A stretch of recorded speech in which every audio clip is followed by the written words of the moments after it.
আপনি 2000-এর বেশি যে মানুষ মারা গেছে, এখানে রিকশাওয়ালা, শ্রমিক, কৃষক, জেলে, সকল শ্রেণী পেশার মানুষ রয়েছে। যারা সমন্বয়করা ছিল তারা তো এখানে পুঁথিপাঠ করে আসছে যে শ্রমিককে বিশেষ করে জীবন দিয়েছে নাকি। নতুন রাজনৈতিক দল বাংলাদেশ গণতান্ত্রিক পদ্ধতিতে ফিরে যাক, আমাদের সকলের প্রত্যাশা। সুপ্রিয় দর্শক, আপনাদের সবাইকে স্বাগত জানাচ্ছি চ্যানেল জেড আয়োজিত নিয়মিত সংবাদ বিশ্লেষণ অনুষ্ঠান জেড ফোকাসে। আপনাদের সঙ্গে আছি আমি সাইদ খান। আর আলোচনার জন্য প্রতিদিনের মতো আজও আমাদের সাথে একজন অতিথি রয়েছেন। আমাদের সাথে আজকে স্টুডিওতে সরাসরি উপস্থিত রয়েছেন বাংলাদেশ জাতীয়তাবাদী ছাত্র দলের কেন্দ্রীয় সংসদের বিপ্লবী সাংগঠনিক সম্পাদক জনাব আমানুল্লাহ আমান।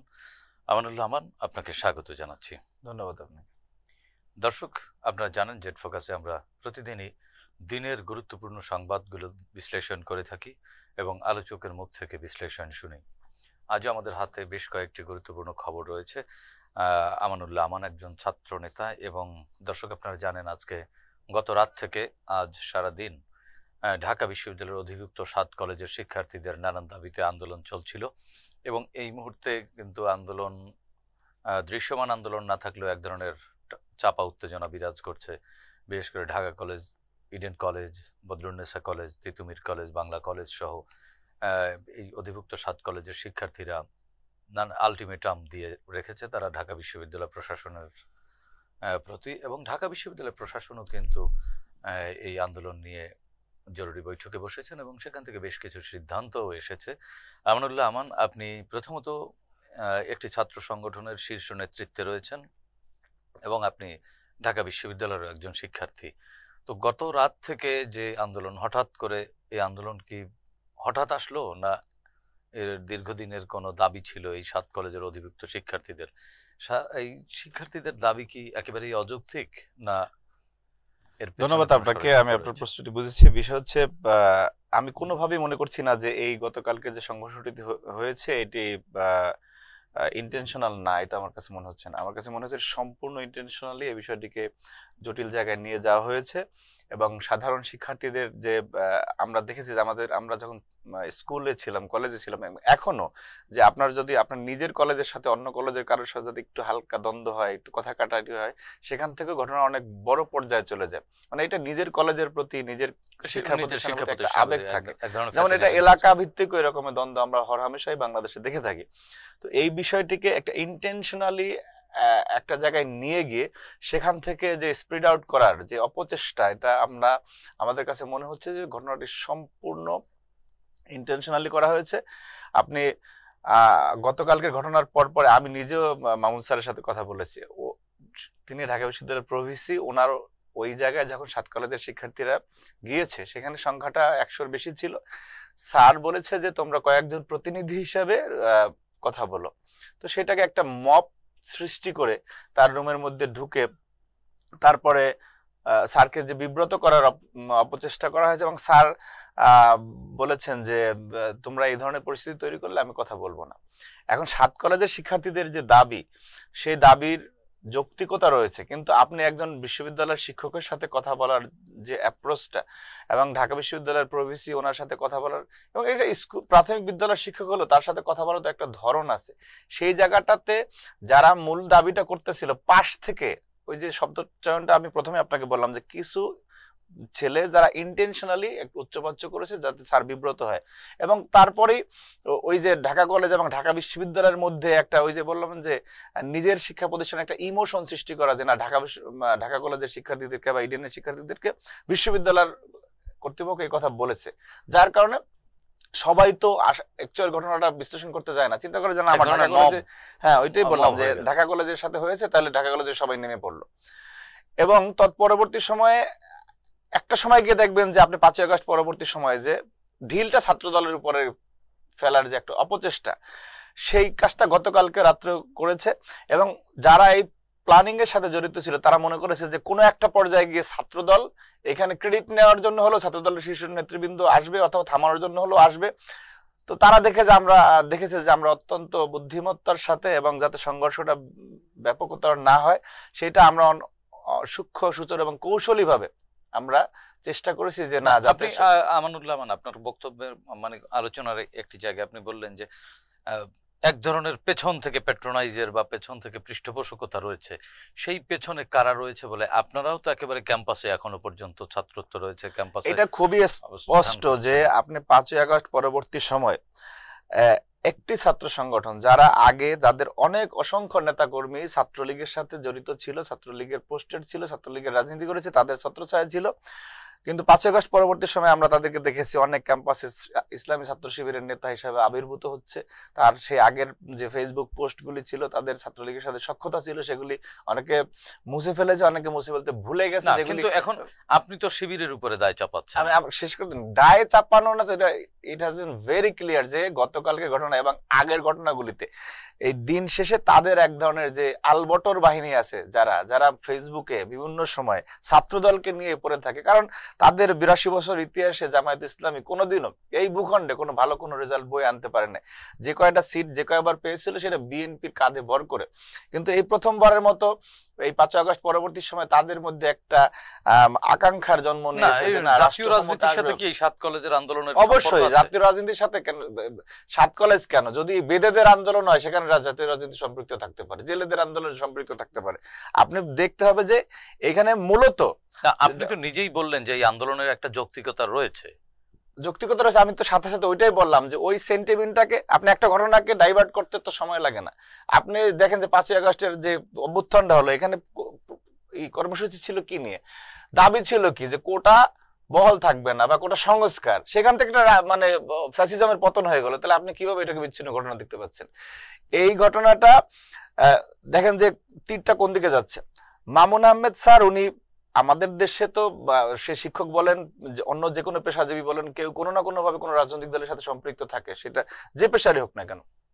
তো মামুন আহমেদ স্যার সে জাতীয়তাবাদী ঘরানার একজন শিক্ষক, সে বিশ্ববিদ্যালয়ের প্রবেশী। এখানে তারা যে ক্যাম্পাসে যে তাদের অনেক নীল নকশা এবং ইলেকশন ইঞ্জিনিয়ারিং এর মানে যে চেষ্টা ভাবনা সামনে চলতেছে, সেখানে তারা মনে করছে যে মামুন আহমেদ স্যার একটু বাধা, অথবা মামুন আহমেদ স্যার তাদের এই পরিকল্পনার বাধা স্বরূপ। সেই কারণে দিন শেষে দেখেন সেই মামুন আহমেদ স্যারের সাথে ঘটনাটা ঘটলো এবং মামুন আহমেদ স্যারেরই পদত্যাগ চাচ্ছে। তো আপনি এটা বোঝার জন্য তো আপনি রকেট সায়েন্টিস্ট হওয়ার দরকার নাই যে আসলে কোন দিকে যাচ্ছে ঘটনা। এবং যারা গতকালকে রাত্রের পর থেকে আপনি সামাজিক যোগাযোগ মাধ্যমে ছাত্রদলের উপর তীর ছুটছে, তাদের প্রত্যেককে আপনি খুঁজে দেখবেন যে এটা কোনো না কোনো ভাবে ইসলামী ছাত্র শিবিরের পদে আছে, অথবা সেখানে তো বৈষম্য বিরোধী ছাত্রদের যারা সমন্বয়কের দায়িত্বে রয়েছেন, বিশেষ করে হাসনাত আব্দুল্লাহকে আমরা দেখেছি, ওনার উপরেও তো হামলা করা হয়েছে। এক প্রকার তিনি ওখান থেকে সরে যেতে সেটা একটা মানে উত্তেজিত ছাত্রদের মধ্যে যখন কি কৌশলে থামানোর চেষ্টা করা হয়, হয়তো বা সেই জায়গাটা হাসনাত বুঝতে পারে নাই, অথবা যারা ওইখানে আন্দোলন করতেছিল তারা মনে করছে যে এখানে সব জায়গায় তো মাতব্বরি চলে না, যে কোনো সেন্টিমেন্ট থেকে তাকে তারা বাধা দিয়েছে অথবা সরে যেতে বলেছে, সেটা অন্য বিষয়। কিন্তু এই প্রোপাগান্ডাটা যে ছাত্রদলকে জড়ানোর যে অপচেষ্টা, সেটা তো খুব ক্লিয়ার হয়ে গেছে যে না, এখানে একটা বিষয়কে মানে উস্কে দিয়ে তারপরে সেটাকে একটা পরিস্থিতি তৈরি করে, তারপরে যে দিন শেষে যে না, আপনি আমার কাছে অনেকগুলি স্ক্রিনশট আছে সামাজিক যোগাযোগ মাধ্যমে, যারা দেখা গেছে যে ইসলামী ছাত্র শিবিরের টি শার্ট পরা, তাদের প্রোগ্রামে আছে এবং কর্মসূচিতে আছে, তারা আবার রাত্রে স্ট্যাটাস দিচ্ছে যে তাহলে ঘটনা এর পিছনে ছাত্রদল উস্কানিদাতা। মানে দিন শেষে ওই যাতে ছাত্রদলকে সাধারণ শিক্ষার্থীদের মধ্যে কালার করা যায়, ছাত্রদলকে ওই রং মাখিয়ে কোনো একটা ছাত্রলীগের মতো, মানে যে এরা ওই একই লাইনে যাচ্ছে। এই আন্দোলনে ছাত্রদলের অবস্থান কোন পক্ষে? আমরা ঘটনার অবস্থান এখানে তো প্রকাশ্যে দেখা গেছে ছাত্র দলের ব্যানার নিয়ে নামার কোনো সুযোগ নেই। একটা ঘটনা ঘটে গেছে, তারা কেউ আমাদের ছোট ভাই, কেউ মানে সমবয়সী, ঠিক আছে, তো তাদেরকে আমরা বিভিন্নভাবে আমাদের প্রেসিডেন্সিতে আমরা সারা রাত জাগনা ছিলাম এই ঘটনা প্রশমিত হওয়ার আগ পর্যন্ত। আমরা বিভিন্নভাবে চেষ্টা করেছি যে কোনোভাবেই যাতে মানে সামাজিক যে ঐক্যটা রয়েছে সেটা নষ্ট না হয়। এইখানে একটা ছোট্ট মাত্র ভুল বোঝাবুঝি, এখানে 7 কলেজের শিক্ষার্থীদের যে দাবি রয়েছে সেটি বিশ্ববিদ্যালয় কর্তৃপক্ষ যদি না মানার কোনো কারণ নাই, যদি না মানে সেই তাদের পক্ষে তো আমরা রয়েছি। 7 কলেজের শিক্ষার্থীদের যে দাবি, যৌক্তিক দাবি, সেগুলির পক্ষে তো ছাত্রদল রয়েছে এবং ওনারা এমন কোনো দাবি করবেন না যে যেটা মানে মানার মতো না বা অযৌক্তিক। তো আপনি দেখবেন যে আজকে বিকেলে, আজকে 3টার সময় বিশ্ববিদ্যালয় কর্তৃপক্ষ কিন্তু অলরেডি 5টা সিদ্ধান্ত তাদের জানিয়ে দিয়েছে, অর্থাৎ বিষয়টা প্রায় শেষের দিকে। আমি আশা করি যে 7 কলেজের শিক্ষার্থীরা এটা মেনে নেবেন। কিন্তু যদি কোনো দাবি দেওয়া এরকম থাকে যে না যেটা ছাত্র সংগঠন হিসেবে আমাদেরও কথা বলার দরকার রয়েছে, সেখানে আমরা কথা বলবো। কিন্তু গতকালকে যে আকস্মিকভাবে যেটা ঘটে গেল, সেখানে সেটা আমাদের মূল কাজ ছিল ঘটনাটা যাতে আরো বিস্তর। কিন্তু অনেকে অভিযোগ করছেন যে এই আন্দোলনের পেছনে বা এই আন্দোলনের কোনো না কোনো পর্যায়ে নেতৃত্বে ছাত্রলীগের যারা সক্রিয় ছিল এক সময় বা বড় পদধারী না, তাদেরও গতকাল অবশ্যই আপনি উপস্থিতি দেখা গেছে। এটা তো এত ঘুরিয়ে পিছিয়ে বলার কিছু নেই। বিষয় হচ্ছে ছাত্রলীগের যারা এই যেমন ঢাকা কলেজকে যদি আমি আইকনিক হিসেবে এক্সাম্পল দিই, আপনি ঢাকা কলেজের ছাত্রলীগের কমিটি হয় না দীর্ঘদিন, যখন হাসিনা ছিল, তো ওই সময়ে যারা ছাত্রলীগের ক্যান্ডিডেট ছিল কিন্তু তাদের তো পদ নেই। তো পদ না থাকার কারণে এদের পদ গায়ে পদ লাগেনি। এরা 5ই আগস্ট পরবর্তী সময় প্রায় উল্লেখযোগ্য কিছু ছেলে ছাড়া সবাই কিন্তু ক্যাম্পাসে রয়ে গিয়েছে। এবং তারা যে ছাত্রলীগের নেতৃবৃন্দের সাথে যোগাযোগ করে না, এই গ্যারান্টি আপনি কোথায় পাবেন? তারা ওই ফ্যাসিজমের দোসর হিসেবেই রয়ে গিয়েছে। এবং এরা এখন একটা মাত্র তাদের সেফ জোন, একটা পার্টির সাথে তাদের ঘনিষ্ঠতা এবং যোগাযোগ, সেটা হচ্ছে ছাত্র শিবির। এই বিষয়ে কোনো সন্দেহ নেই, কারণ এই ছাত্র শিবিরও তাদের পরিচয় গোপন করে। আপনার কাছে কি কোনো প্রমাণ আছে? অসংখ্য উদাহরণ রয়েছে, অসংখ্য। আপনি দেখবেন যে জগন্নাথ বিশ্ববিদ্যালয়ের সাধারণ সম্পাদক রিয়াজুল, আপনি সূত্রপুর থানা নাগরিক কমিটির প্রোগ্রাম, কিন্তু সেখান থেকে তাদের পক্ষ থেকে তো এক ধরনের ব্যাখ্যা এসেছে। ব্যাখ্যা তো আছে যে চুরি করে সে তো ব্যাখ্যা দেয়, যে ডাকাতি করে সে তো ব্যাখ্যা দেয়, চুরি করে যে আমার বাসায় অভাব ছিল চুরি করছি। কৌশল হিসেবে আত্মরক্ষার জন্য বা জীবন বাঁচানোর জন্য তারা এটি করেছে। জীবন বাঁচানোর আমাদের উপর হুমকি ছিল না? আমাদের অসংখ্য নেতাকর্মী গুম খুনের শিকার হয়েছে না? আমরা দিনের পর দিন রিমান্ডে থেকেছি না? আমরা তো এই কৌশলে গেলাম না। এটা তো একটা মুনাফিকি কৌশল। আপনি এই কৌশলে কেন যাবেন? যে আপনি নিজে ছাত্রলীগ করছেন, আচ্ছা ছাত্রলীগ করা অবস্থায় ওই ছাত্রলীগের যে মিছিল দিয়ে অপকর্ম হয়েছে, মানুষের উপর জুলুম হয়েছে, সেই মিছিল তো আপনার ছিলেন, তো সেই জুলুমকারী হিসেবে তো আপনার আগের বিচার হওয়া উচিত। তারপর আপনি অন্য সংগঠন করবেন না। কিন্তু তারা তো সেই ছাত্রলীগের ভেতরে থেকেই সরকারের বিরুদ্ধে লড়েছেন নানানভাবে, ওই এই ব্যাখ্যা তো ওনারা দিয়েছেন। যে সরকারের বিরুদ্ধে লড়েছে সে পুরস্কৃত হয়েছে, সে সমন্বয়ক, সে সমাজে উচ্চ গলায় কথা বলতেছে। আর যে ছাত্রলীগের সাথে থেকে অপকর্ম করছে তার কেন বিচার হবে না? আপনি আমাদের যারা শিক্ষার্থীরা কথা বলেছে সোহরাওয়ার্দী কলেজে, তারা তো একজন ছাত্রলীগারকে দেখেছে, যে না একজন ছাত্রলীগার হিসেবে সে তাকে চিনে, কিন্তু সে যে পরে শিবিরের নেতা হয়েছে এটা তো জানে না। তো ওই ঘটনার পরে না জানলো যে শিবিরের নেতা হয়েছে। কিন্তু আপনারা এইভাবে নানান জায়গায় বলছেন, কিন্তু আপনারা তথ্য উপাত্ত নিয়ে কি কখনো জাতির সামনে প্রকাশ করেছেন? না, এটার তো আর শ্বেতপত্র প্রকাশের কিছু না, এটা তো দেখাই যাচ্ছে যে না, এই যে ঢাকা বিশ্ববিদ্যালয়। আপনি যদি বলেন যে তারা এখন রং পাল্টে বা ভোল পাল্টে মিলে গেছে আন্দোলনকারীদের সাথে বা এই গণ অভ্যুত্থানের সাথে তারা মিশে যাওয়ার চেষ্টা করছে, তাদের এক ধরনের এর আগে কালো অধ্যায় রয়েছে ছাত্রলীগের সাথে বা ফ্যাসিবাদের দোসর হিসেবে, সেটি তো সাধারণ নাগরিক হিসেবে আপনার এক ধরনের দায় রয়েছে। মিশে যাওয়ার চেষ্টা করছে না তো, তারা তো আত্মস্বীকৃত, তারা বলছে যে এটা তাদের কৌশলের অংশ ছিল। তারা নিজেরাই তো বলছে যে তারা ছিল। আপনি আমাকে প্রমাণ আনার তো কিছু নেই, তারা নিজেরাই বলছে যে এটা কৌশলগত কারণে তাদের অনেকে ছাত্রলীগের সাথে ছিল, নিজেরাই বলতেছে। এবং শুধু তাই না, ঢাকা বিশ্ববিদ্যালয়, জগন্নাথ বিশ্ববিদ্যালয়ের মধ্যে এত বড় বড় গুরুত্বপূর্ণ শিক্ষা প্রতিষ্ঠানের শীর্ষস্থানীয় নেতৃবৃন্দ তারা ছাত্রলীগের পোস্টেড ছিল। স্বীকার করলে তো সেটি আর অপরাধের পর্যায়ে থাকে না। না, আপনি একটা ঘটনা কাউকে মেরে ফেললেন, তারপর যদি বলেন যে আমি মেরে ফেলছি, আপনার বিচার হবে না? স্বীকার করলে অপরাধের পর্যায়ে থাকবে না কেন? স্বীকার করার পরে সে ছাত্রলীগার হিসাবে যে অপকর্ম করেছে সেটার আগে বিচার হোক, তারপরে না সে অন্য সংগঠনের নেতা, সেটা আমরা পরে বুঝবো বা সমাজ বুঝবে। এখন আমাদের কেউ যদি এরকম হতো যে না আগে ছাত্রলীগের হিসাবে কোন অপকর্ম করেছে, আপনারা কি মেনে নিতেন? সমাজ মেনে নিতেন? তার মানে কি এই আন্দোলনের পেছনে তাদের এক ধরনের পৃষ্ঠপোষকতা রয়েছে? আপনি এটা বলতে চাচ্ছেন? গতকালকের এই 7 কলেজ এবং ঢাকা বিশ্ববিদ্যালয়ে যে ঘটনা ঘটলো, এখানে সরাসরি আমি তো আপনাকে শুরুই করলাম যে এটা একটা ইন্টেনশনাল ঘটনা। এইটা খুবই উদ্দেশ্য প্রণোদিত ভাবে করা হয়েছে এবং সূক্ষ্ম সুচারুরূপে, এবং যেই পরিকল্পনা নিয়ে তারা এই ঘটনাটি ঘটানোর অপচেষ্টা করেছিল সেটা সফল হয়নি। কিন্তু এখানে তো তারা যদি আপনার বক্তব্যই যদি সঠিক আমরা ধরে আগাই এবং আলোচনা করি, তাহলে এই সরকারের এই যে বর্তমানে অন্তর্বর্তীকালীন সরকার রয়েছে, যে সরকারের হাত ধরে আমরা প্রত্যাশা করছি আমরা গণতন্ত্রে ফিরবো বা এক ধরনের ইনক্লুসিভ রাজনীতি আমাদের মধ্যে আসবে বা সমাজে এক ধরনের ইনক্লুসিভনেস কাজ করবে, তো সে এই কাজ এই পথে যদি তারা যায়, ইন্টেনশন যদি থাকে, তাহলে তো এই সরকার এক ধরনের বিব্রতকর পরিস্থিতির মধ্যে পড়ে যাবে বা এই যে গণ অভ্যুত্থানও এক ধরনের প্রশ্নবিদ্ধ জায়গায় চলে যাবে, সেটি তো তাদেরও বড় ধরনের এক ধরনের লস হবে, তাই নয় কি?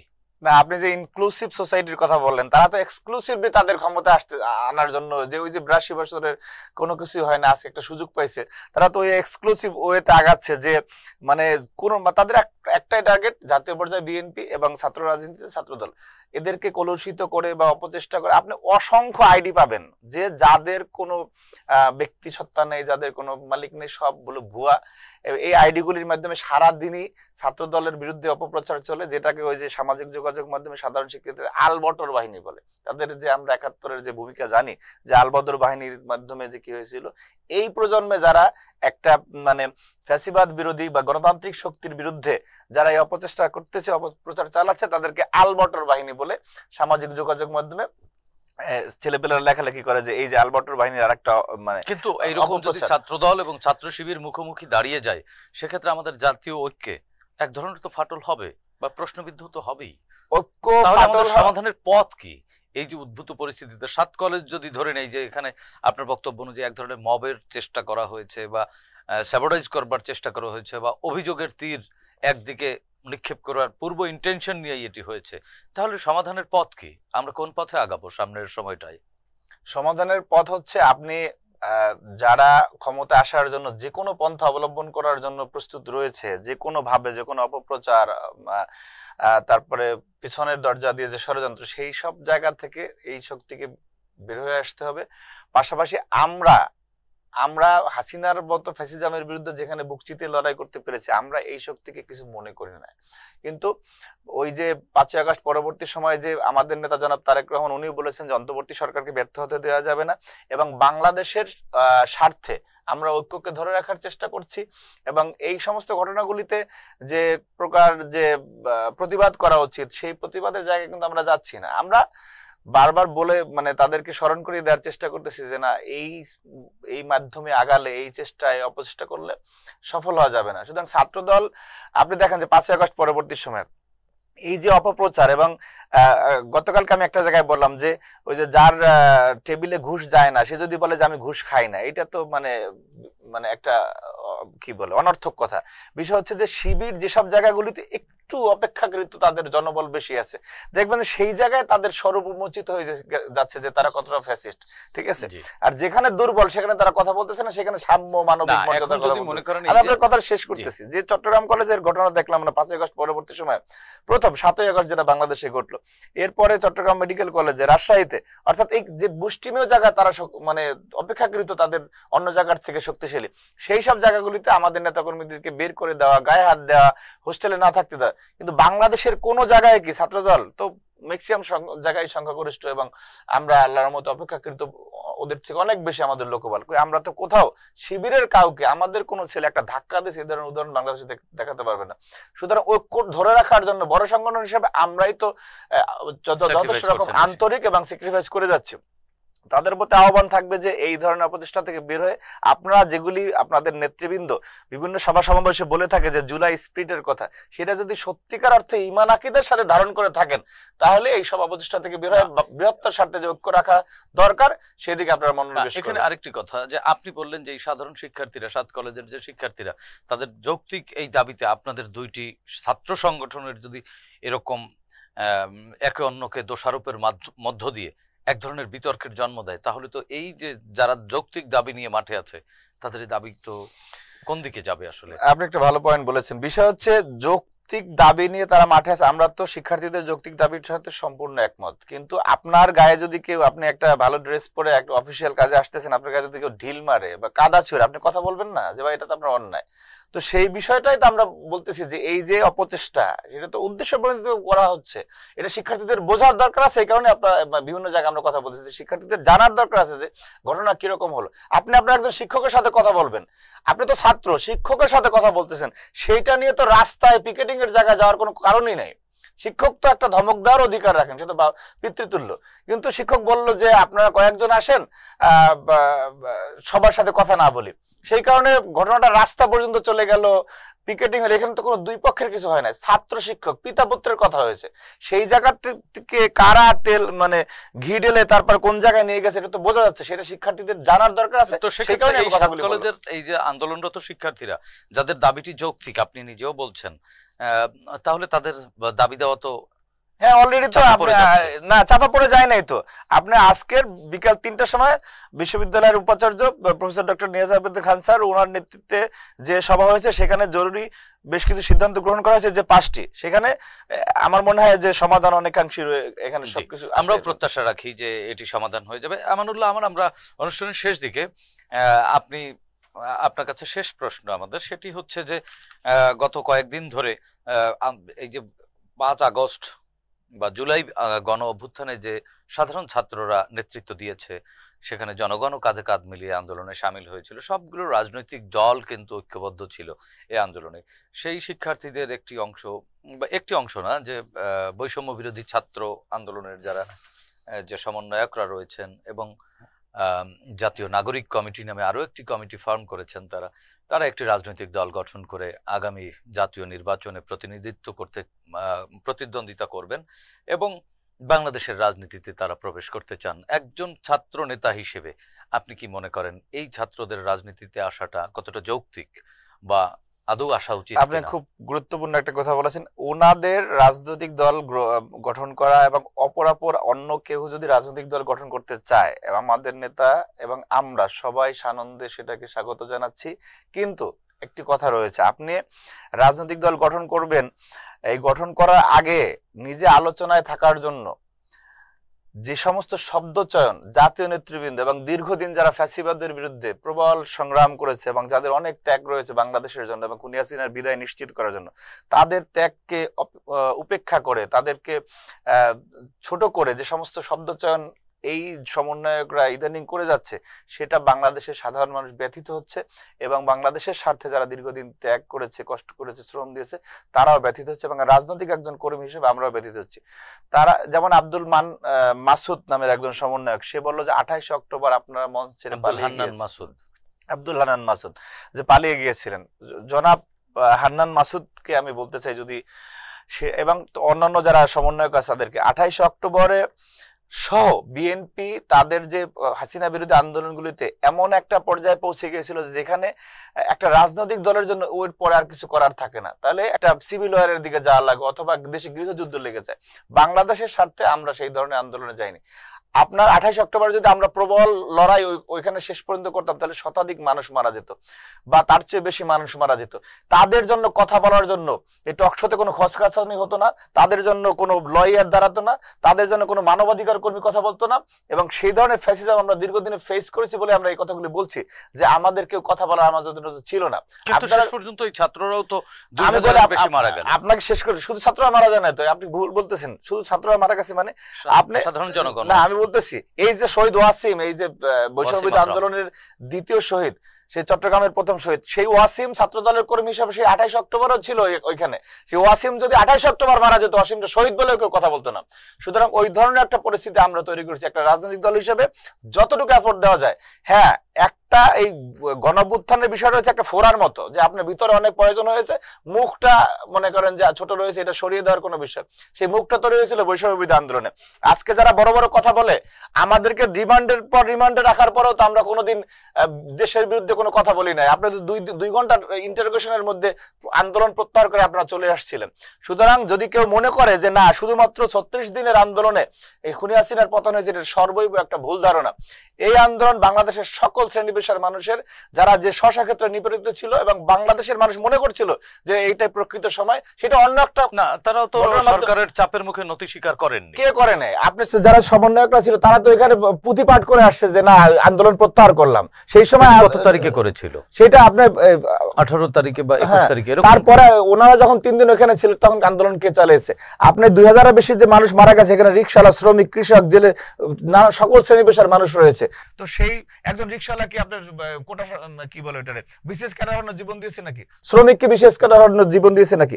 তারা তাদের অধিকার থেকে বঞ্চিত ছিল, তারা ভোটাধিকার, তাদের এই যে নিত্য প্রয়োজনীয় দ্রব্য সামগ্রী, অর্থাৎ বাংলাদেশকে যে একটি ভাগাড়ে পরিণত করছিল খুনি হাসিনা, সেই জায়গা থেকে উত্তরণের জন্য সবাই মনে করছে যে এটা সবচেয়ে বড় সুযোগ, শশা জায়গা থেকে রাস্তায় নেমে গিয়েছে। তো এখানে কতজন ছাত্র ছিল আর কতজন অন্যান্য পেশার ছিল, সেটা বিবেচনার বিষয় রয়েছে।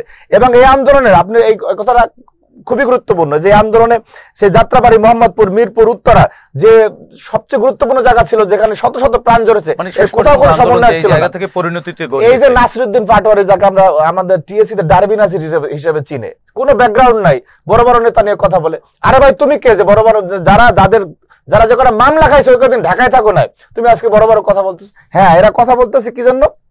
যে এদেরকে নাম যাতে আমরা বলি, জাত চিনানোর জন্য। কিন্তু জাতটা ভালো কাজ করে চিনো, সাধারণ মানুষ যাতে এবং এমন ভাবে খেপে না যায় যে তোমাদেরকে বেয়াদব হিসেবে ট্রিট না করে, সেই বিষয়ে মাথায় রাখা। তারপরেও তো আপনারা তাদেরকে সাধুবাদ জানান নতুন রাজনৈতিক দল সেটা তো হিসেবে আসবার জন্য। অবশ্যই সেটা নতুন রাজনৈতিক দল বাংলাদেশ গণতান্ত্রিক পদ্ধতিতে ফিরে যাক, আমাদের সকলের প্রত্যাশা। সবারই দল করার অধিকার এবং সেই রাজনীতি হবে মেধার, এবং সেই রাজনীতি হবে আসলে যুক্তির। কিন্তু কথাবার্তা যদি আপনার মনে হয় যে আপনি একটা প্রকার মাস্তানি করতেছেন, সেটা কিন্তু বাংলাদেশের মানুষ গ্রহণ করবে না। সুতরাং যার যে সম্মান, তাকে সেই সম্মান দিয়ে কথা বলার জন্য তাদের প্রতি অনুরোধ রইল। জি, ধন্যবাদ আমানুল্লাহ আমান। প্রিয় দর্শক, আমরাও বিশ্বাস করি যে একটি স্বাধীন দেশে, গণতান্ত্রিক রাষ্ট্রে সকল নাগরিকের রাজনীতি করবার অধিকার রয়েছে। রাজনীতিতে অবারিত স্বাধীনতার রাস্তাও খোলা রয়েছে, কিন্তু এই স্বাধীনতা ভোগ করবার জন্য আপনাকে অবশ্যই, আমাকেও, আমাদের সবাইকে শালীনতার মধ্যে থেকেই এ চর্চাটুকু করতে হবে।